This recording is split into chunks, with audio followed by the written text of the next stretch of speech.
ಬೆಂಗಳೂರಿನ ಪ್ರತಿಷ್ಠಿತ ಶಿಫಾ ನರ್ಸಿಂಗ್ ಮತ್ತು ಪ್ಯಾರಾಮೆಡಿಕಲ್ ಸಂಸ್ಥೆಯ ವತಿಯಿಂದ 70ನೇ ಕನ್ನಡ ರಾಜ್ಯೋತ್ಸವವನ್ನು ಅತ್ಯಂತ ಸಂಭ್ರಮದಿಂದ ಆಚರಿಸಲಾಯಿತು.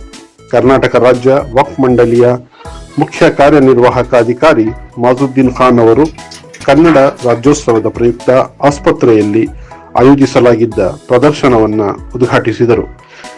ಈ ಪ್ರದರ್ಶನದಲ್ಲಿ ಆಧುನಿಕ ವೈದ್ಯಕೀಯ ನಾವೀನ್ಯತೆಗಳು ಮತ್ತು ವೈದ್ಯಕೀಯ ಉಪಕರಣಗಳಿಗೆ ಸಂಬಂಧಪಟ್ಟ ಮಾಹಿತಿಯನ್ನು ಪ್ರದರ್ಶಿಸಲಾಯಿತು.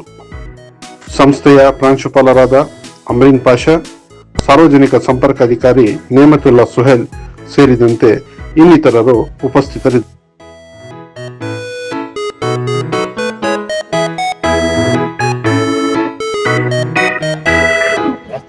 ಬೆಂಗಳೂರಿನ ಪ್ರಸಿದ್ಧ ಶಿಫಾ ಆಸ್ಪತ್ರೆಯಲ್ಲಿ ಕನ್ನಡ ರಾಜ್ಯೋತ್ಸವದ ಸಂಭ್ರಮ, ಕಲರವ, ಸಡಗರ.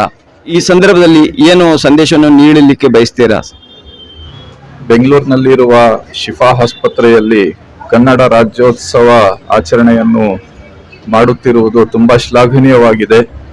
ಇಂದು ನನಗೆ ಆಹ್ವಾನ ನೀಡಿದ್ದು ನಾನು ಇಲ್ಲಿ ಬಂದು ವೀಕ್ಷಿಸಿದಾಗ ಬಹಳಷ್ಟು ಆರೋಗ್ಯದ ಬಗ್ಗೆ ವಿಷಯಗಳನ್ನು ಪ್ರಾಯೋಗಿಕವಾಗಿ ಎಲ್ಲ ವಿದ್ಯಾರ್ಥಿಗಳು ಇಲ್ಲಿ ತಿಳಿ ಹೇಳಿರುವುದು ತುಂಬ ಶ್ಲಾಘನೀಯ.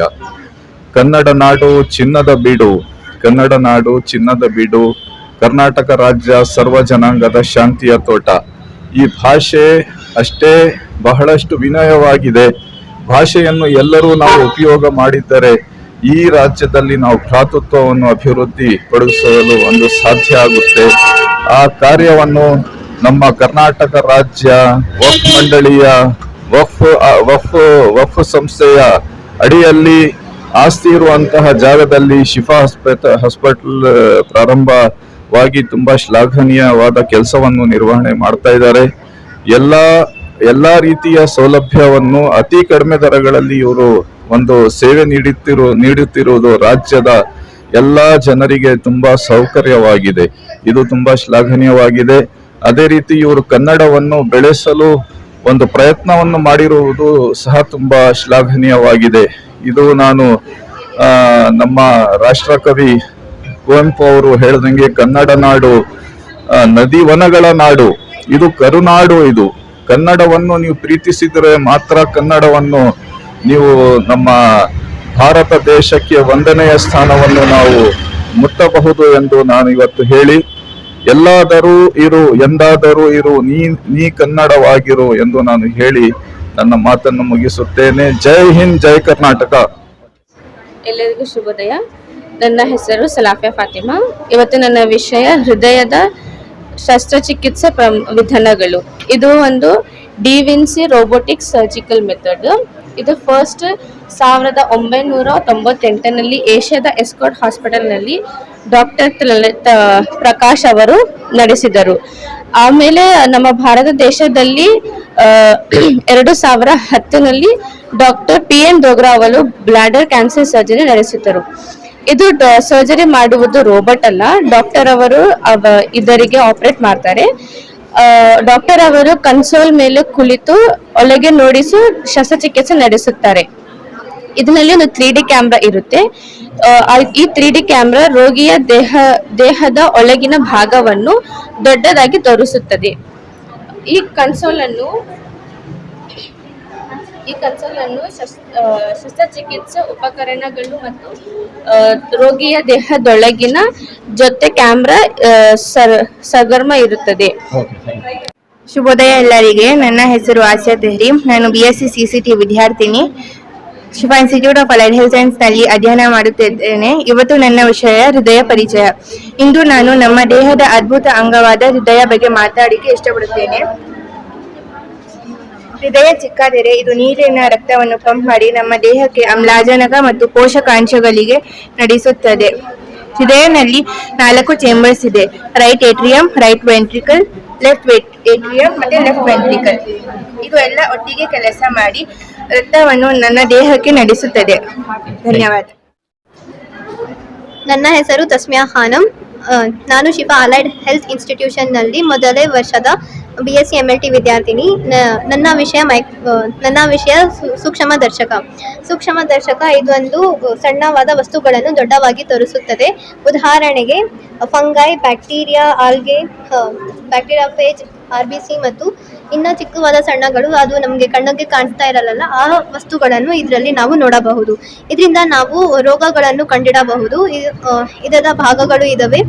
ಇದು ಐಪೀಸ್ ಮತ್ತು ವಸ್ತುನಿಷ್ಠ ಮಸೂರಿ, ಇದು ಕಣ್ಣಿನ ಮಸೂರಿ. ಇಲ್ಲಿಂದ ನಾವು ನೋಡಿದ್ರೆ ನಾವು ಇದು ವಸ್ತುನಿಷ್ಠ ಮಸೂರಿನಿಂದ ನಾವು ಅಡ್ಜಸ್ಟ್ ಮಾಡಿ ನೋಡಬಹುದು.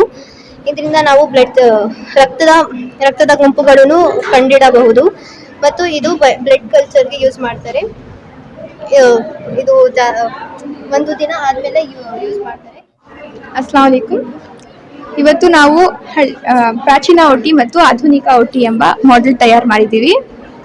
ಪ್ರಾಚೀನ ಕಾಲದಲ್ಲಿ ಸರ್ಜರಿ ಮಾಡೋದು ತುಂಬ ಕಷ್ಟವಾಗಿತ್ತು. ಆವಾಗ ಮಾಸ್ಕ್ ಇರಲಿಲ್ಲ, ಗ್ಲೌಸ್ ಇರಲಿಲ್ಲ, ಸ್ಟೆರಿಲೈಸೇಷನ್ ಇರಲಿಲ್ಲ, ಕ್ಲೀನ್ಲಿನೆಸ್ ಇರಲಿಲ್ಲ. ಅದಕ್ಕೆ ಇನ್ಫೆಕ್ಷನ್ ಬರುವ ಚಾನ್ಸಸ್ ತುಂಬ ಜಾಸ್ತಿ ಇತ್ತು. ಪೇಷಂಟ್ಗೆ ಜೀವಾಪಾಯ ತುಂಬ ಜಾಸ್ತಿ ಆಗ್ತಾ ಇತ್ತು. ಜನ ಎಲ್ಲ ಸುತ್ತ ಕೂತ್ಕೊಂಡು ಸರ್ಜರಿಯನ್ನು ನೋಡ್ತಾ ಇದ್ರು. ಅದಕ್ಕೆ ಪೇಷಂಟ್ಗೆ ಏನು ಪ್ರೈವಸಿ ಇರಲಿಲ್ಲ.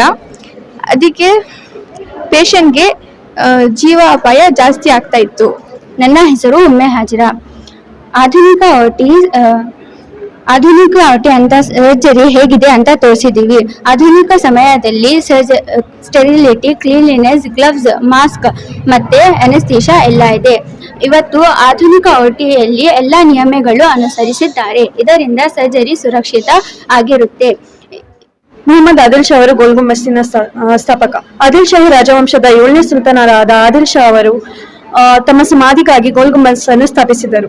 1626ರಿಂದ ಶುರುವಾದ ಗೋಲ್ ಗುಂಬಸ್ 1657ವರೆಗೆ ಮುಕ್ತಾಯಗೊಂಡಿತು. ಹಾರ್ದಿಕ ಶುಭೋದಯಗಳು. ನನ್ನ ಹೆಸರು ಝೈಬಾ ಬಾನು. ನಾನು ಪ್ಯಾರಾಮೆಡಿಕಲ್ ಫಸ್ಟ್ ಇಯರ್ ವಿದ್ಯಾರ್ಥಿನಿ. ಇಂದು ನಾನು ನಿಮ್ಮ ಮುಂದೆ ಅಂಬವಿಲಾಸ ವಿಷಯದಲ್ಲಿ ಹೇಳುತ್ತಿದ್ದೇನೆ. ಮೈಸೂರು ಅರಮನೆ ದಕ್ಷಿಣ ಭಾರತದ ಕರ್ನಾಟಕ ಮೈಸೂರಿನ ನಗರದಲ್ಲಿರುವ ಇತಿಹಾಸದ ಸ್ಥಳ. ಇದು ಪ್ರಾರಂಭಿಸಿದ್ದು 1872ರಲ್ಲಿ, 1912ರಲ್ಲಿ ಮುಗಿತು. ಒಡೆಯರ್ ರಾಜವಂಶದಿಂದ ಪ್ರಾರಂಭಿಸಲಾಯಿತು. ಇದನ್ನು ನಿರ್ಮಿಸಲು 15 ವರ್ಷಗಳು ಬೇಕಾಯಿತು. ಹಾಗೆಯೇ ಇದರಲ್ಲಿ 3 ಮುಖ್ಯ ಪ್ರವೇಶ ದ್ವಾರಗಳಿವೆ. ಇದರಲ್ಲಿ ಹಾಗೆ 18 ದೇವಾಲಯಗಳನ್ನು ಹೊಂದಿದೆ. ಇದನ್ನು ಕರ್ನಾಟಕ ರಾಜ್ಯ ಸರ್ಕಾರ ನಿರ್ವಹಿಸುತ್ತದೆ. ಇದರ ಪ್ರಮುಖ ವಿಶೇಷತೆ ಪ್ರಾಚೀನವಾಗಿದೆ. ಎಲ್ಲರಿಗೆ ಹಾರ್ದಿಕ ಸ್ವಾಗತ. ನನ್ನ ಹೆಸರು ಕುಬ್ರಾ ಸಿದಿಹಾ, ಫಸ್ಟ್ ಇಯರ್ ಪ್ಯಾರಾಮೆಡಿಕಲ್. ಇವತ್ತು ನನ್ನ ವಿಷಯದ ಕನ್ನಡದ ಪ್ರಸಿದ್ಧ ಕವಿಗಳು ಈ ವಿಷಯದ ಬಗ್ಗೆ ನಾನು ಸ್ವಲ್ಪ ಮಾಹಿತಿ ಹಂಚಿದಲು ಇಲ್ಲಿ ಬಂದಿದ್ದೀನಿ. ದ.ರಾ ಬೇಂದ್ರೆ ಕಿರು ಪರಿಚಯ. ದ.ರಾ ಬೇಂದ್ರೆ ಪೂರ್ಣ ಹೆಸರು ದತ್ತಾತ್ರೇಯ ರಾಮಚಂದ್ರ ಬೇಂದ್ರೆ. ಜನನ 1891 ಜನವರಿ 31. ಸ್ಥಳ ಧಾರವಾಡ. ವೃತ್ತಿ ಅಧ್ಯಾಪಕರು ಮತ್ತೆ ಕವಿಗಳು. ಕೃತಿಗಳು: ಗೋರಿ ಕೃಷ್ಣ ಕುಮಾರಿ, ಉಲಿಯಾಲೆ, ನಾದಲೀಲಾ, ಸಖಿ ಗೀತ, ಮೇಘದೂತ, ನಗಿಯ ಹೊಗೆ ಇತ್ಯಾದಿ. ಪ್ರಶಸ್ತಿಗಳು: ನಾಲ್ಕು ತಂತಿ ಕವನ ಸಂಕಲನಕ್ಕೆ ಜ್ಞಾನಪೀಠ ಪ್ರಶಸ್ತಿ. ಹಾರ್ದಿಕ ಶುಭೋದಯ. ನನ್ನ ಹೆಸರು ಫಿಜಾಯಿರಂ. ನಾನು ಫಸ್ಟ್ ಇಯರ್ ಪ್ಯಾರಾಮೆಡಿಕಲ್ ವಿದ್ಯಾರ್ಥಿನಿ. ಇಂದು ನಾನು ನಿಮ್ಮ ಮುಂದೆ ಕರ್ನಾಟಕದಲ್ಲಿ ಬೆಳೆಯುವ ಬೆಳೆಗಳನ್ನು ಬಗ್ಗೆ ಮಾತಾಡುವುದಕ್ಕೆ ನಿಂತಿದ್ದೀನಿ. ಕರ್ನಾಟಕದಲ್ಲಿ ಅಕ್ಕಿ, ರಾಗಿ, ಟೊಮ್ಯಾಟೊ, ಕ್ಯಾರೆಟ್, ದ್ರಾಕ್ಷಿ ಇನ್ನೂ ಪ್ರಮುಖ ಬೆಳೆಗಳ ತೋಟಗಾರಿಕೆ ಇದ್ದವೆ. ಮೆಣಸು, ಕಾಜು, ಅರಿಶಿನ, ಮಸಾಲೆಗಳ ಬೆಳೆಗಳು ಇದ್ದಾವೆ. ಕೊಡಗುನಲ್ಲಿ ಕಾಫಿ ಪ್ರಮುಖ ಬೆಳೆವಾಗಿದೆ. ಇಂತಹ ಕರ್ನಾಟಕದಲ್ಲಿ ಮುಂತಾದ ಬೆಳೆಗಳು ಇದ್ದಾವೆ. ಧನ್ಯವಾದ. ನನ್ನ ಹೆಸರು ಜಯಪ್ರದ. ನಾನು 1ನೆಯ GNM ವಿದ್ಯಾರ್ಥಿನಿ. ಇಂದು ನಾನು ನಿಮ್ಮ ಮುಂದೆ ಒಂದು ಮಹತ್ವದ ವಿಷಯವಾದ ಆಸ್ಪತ್ರೆಯ ಬಗ್ಗೆ ಮಾತನಾಡುವುದಕ್ಕೆ ನಿಂತಿದ್ದೀನಿ. ಆಸ್ಪತ್ರೆ ಎಂದರೆ ಕೇವಲ ಕಟ್ಟಡವಲ್ಲ, ಅದು ಕಾಯಿಲೆಗಳಿಗೆ ಚಿಕಿತ್ಸೆ ನೀಡುವ, ಗುಣಪಡಿಸುವ ಮತ್ತು ಆರೋಗ್ಯವನ್ನು ಕಾಪಾಡುವ ಉತ್ತಮ ಸ್ಥಳವಾಗಿದೆ. ವೈದ್ಯಕೀಯರು, ಶುಶ್ರೂಷಕಿಯರು ಮತ್ತು ಆರೋಗ್ಯ ಸಿಬ್ಬಂದಿಗಳು ತಮ್ಮ ಸೇವೆಯ ಮೂಲಕ ನಮ್ಮ ಜೀವನವನ್ನು ಕಾಪಾಡುತ್ತಾರೆ ಮತ್ತು ಅವರು ಮಮತೆಯಿಂದ ಪ್ರತಿಯೊಬ್ಬ ರೋಗಿಗಳನ್ನು ನೋಡಿಕೊಳ್ಳುತ್ತಾರೆ. ಧನ್ಯವಾದಗಳು. ನನ್ನ ಹೆಸರು ನಬಿಯಾ ಫಾತಿಮಾ. ನಾನು 1ನೇ GNM ತರಗತಿಯಲ್ಲಿ ನಾನು ನಿಮ್ಮ ಮುಂದೆ ಒಂದು ಮಹತ್ವವಾದ ವಿಷಯವಾದ ಫಾರ್ಮಸಿ ಬಗ್ಗೆ ಮಾತನಾಡಲು ನಿಂತಿದ್ದೀನಿ. ಫಾರ್ಮಸಿ ಎಂದರೆ ಔಷಧಿಗಳನ್ನು ತಯಾರಿಸುವ ಮತ್ತು ನೀಡುವ ಪ್ರಮುಖ ವಿಭಾಗಗಳನ್ನು ಮತ್ತು ಸರಿಯಾದ ಸಮಯದಲ್ಲಿ ಸರಿಯಾದ ಪ್ರಮುಖವನ್ನು ದೊರಕುವುದು. ಧನ್ಯವಾದಗಳು. ಎಲ್ಲರಿಗೂ ಶುಭೋದಯಗಳು. ನನ್ನ ಹೆಸರು ಮಿಸ್ಬಾ. ನಾನು 1ನೇ ವರ್ಷದ GNM ವಿದ್ಯಾರ್ಥಿನಿ. ಇಂದು ನಾನು ನಿಮ್ಮ ಮುಂದೆ ಮಹತ್ವದ ವಿಷಯ ಲಸಿಕೆ ಪಟ್ಟಿಯ ಬಗ್ಗೆ ಹೇಳುತ್ತಿದ್ದೀನಿ. ಅಟ್ ಬರ್ತ್ ಹುಟ್ಟುವಾಗ OPV, BCG, ಹೆಪ್ BB ಲಸಿಕೆಯನ್ನು ಹಾಕುತ್ತಾರೆ. 6 ವಾರಗಳಲ್ಲಿ OPV, RVV, FIP, ಪೆಂಟಾವಿಬಲ್, HD, PCV ಲಸಿಕೆಯನ್ನು ಹಾಕುತ್ತಾರೆ. 10 ವಾರಗಳಲ್ಲಿ OPV, RVV, ಲಸಿಕೆಯನ್ನು ಹಾಕುತ್ತಾರೆ. 16 ವಾರಗಳಲ್ಲಿ OPV, RVV, FIPV, PCV ಲಸಿಕೆಯನ್ನು ಹಾಕುತ್ತಾರೆ. 6 ತಿಂಗಳಲ್ಲಿ MR, FIVP, PCV booster, JE ಲಸಿಕೆಯನ್ನು ಹಾಕುತ್ತಾರೆ. 16 ರಿಂದ 24 ತಿಂಗಳಲ್ಲಿ OPV, MR, DPT booster, VIT, JE ಲಸಿಕೆಯನ್ನು ಹಾಕುತ್ತಾರೆ. 5 ವರ್ಷಗಳಲ್ಲಿ DPT, P2 ಲಸಿಕೆಯನ್ನು ಹಾಕುತ್ತಾರೆ. ಆಮೇಲೆ 10 ವರ್ಷದಲ್ಲಿ TD, ಆಮೇಲೆ 16 ವರ್ಷದಲ್ಲಿ TDಯನ್ನು ಹಾಕುತ್ತಾರೆ. ಧನ್ಯವಾದಗಳು. ಶುಶ್ರೂಷಕಿಯರ ಪಾತ್ರ ಈ ಅತಿ ಮುಖ್ಯ. ನಾವು ಹೆಮ್ಮೆಯಿಂದ ಈ ಪಾತ್ರವನ್ನು ಅನುಸರಿಸಲು ನಿಂತಿದ್ದೇವೆ. ಧನ್ಯವಾದಗಳು. ಕನ್ನಡ ರಾಜ್ಯೋತ್ಸವದ ವಿಶೇಷ ಸಂದರ್ಭದಲ್ಲಿ ನಮ್ಮ ಸಂಸ್ಥಾನದ ಅನಾಟಮಿ, ಫಿಸಿಯಾಲಜಿ ಮತ್ತು ನ್ಯೂಟ್ರಿಷನ್ ಪ್ರಯೋಗಾಲಯ ಬಗ್ಗೆ ನಾನು ಪರಿಚಯಿಸುತ್ತೇನೆ. ಇದು ಮಾನವ ದೇಹದ ರಚನೆ ಮತ್ತು ದೇಹ ಹೇಗೆ ಕೆಲಸ ಮಾಡುತ್ತವೆ ಎಂದು ಹೇಳಿಕೊಳ್ಳುತ್ತವೆ. ದೇಹದ ರಚನೆ ವಿಭಾಗದಲ್ಲಿ ಸ್ಕೆಲಿಟನ್ ಮಾಡೆಲ್ಸ್ ಇದೆ. ಸ್ಕೆಲಿಟನ್ ಮಾಡೆಲ್ನಲ್ಲಿ ಎಷ್ಟು ಮೂಳೆ ಇದೆ, ಅದು ಹೇಗೆ ಸಪೋರ್ಟ್ ಮಾಡುತ್ತದೆ ಎಂದು ಹೇಳಿಕೊಳ್ಳುತ್ತವೆ. ಹೃದಯ, ಶ್ವಾಸಕೋಶ ಯಾವ ವಿಭಾಗದಲ್ಲಿ ಇರುತ್ತವೆ ಅಂತ ಹೇಳಿಕೊಳ್ಳುತ್ತವೆ. ನಾವು ತಿಳಿಸಿರೋದೇನೆಂದರೆ ಕ್ಯಾನ್ಸರ್ ಸ್ಟೇಜ್ ಬಗ್ಗೆ ನಾವು ತಿಳಿಸುತ್ತಿದ್ದೇವೆ. ಆದರೆ ಯಾವ ಥರ ನಮಗೆ ಇವಾಗ ಫ್ಯಾಕ್ಟಿ ಲಿವರು, ಆಲ್ಕೋಹಾಲ್, ಡ್ರಗ್ಸ್ ಪದಾರ್ಥಗಳನ್ನು ನಾವು ಲಿವರ್ ಕ್ಯಾನ್ಸರ್ ಬರೋದನ್ನು ನಾವು ನೋಡಬಹುದು. ಈ ಥರ ನಾವು ಆಲ್ಕೋಹಾಲ್ ಮತ್ತು ಸಿಗರೇಟ್ಸ್ ಜಾಸ್ತಿ ನಾವು ಉತ್ಪಾದಿಸಿ ನಾವು ಆ ಲಿವರನ್ನು ನೋಡಬಹುದು. ನಾವು ಫಸ್ಟ್ ಸ್ಟೇಜಲ್ಲಿ ನೋಡಬಹುದು ನಮ್ಮ ಲಿವರು ಯಾವ ಥರ ಚಿಕ್ಕದಾಗಿದೆ. ನಾವು ಅದೇ 2ನೇ ಸ್ಟೇಜಲ್ಲಿ ನಾವು ನೋಡಬಹುದು. ಅದೇ ಅದರದ್ದು ಬಣ್ಣವನ್ನು ಚೇಂಜ್ ಮಾಡಿ ನಾವು ಆ ಲಿವರ್ ಅನ್ನು ನೋಡಬಹುದು. ಅದೇ ನಾವು 3ನೇ ಸ್ಟೇಜಲ್ಲಿ ನಾವು ನೋಡುವಾಗ ರಕ್ತ ಗಂಟು ಪದಾರ್ಥಗಳನ್ನು ಕಟ್ಕೊಂಡು ನಮ್ಮ ಲಿವರ್ ಮೇಲೆ ಎಲ್ಲ ಒಂದು ಲಿವರ್ ಆ 3ನೇ ಸ್ಟೇಜಲ್ಲಿ ಫಿಬ್ರೋಸಿಸ್ ಸ್ಟೇಜಲ್ಲಿ ಬಂದು ನಾವು ನೋಡಬಹುದು. ಅದೇ ನಾವು 4ನೇ ಸ್ಟೇಜಲ್ಲಿ ಸಿರೋಸಿಸ್ ಸ್ಟೇಜಲ್ಲಿ ನಾವು ನೋಡಬಹುದು. ಅದೇ ರಕ್ತ ಗಂಟು ಪದಾರ್ಥಗಳು ಎಲ್ಲ ರಕ್ತ ಒಣಗೋಗಿ ನಾವು ಆ ಸ್ಟೇಜಲ್ಲಿ ನಾವು ನೋಡಬಹುದು.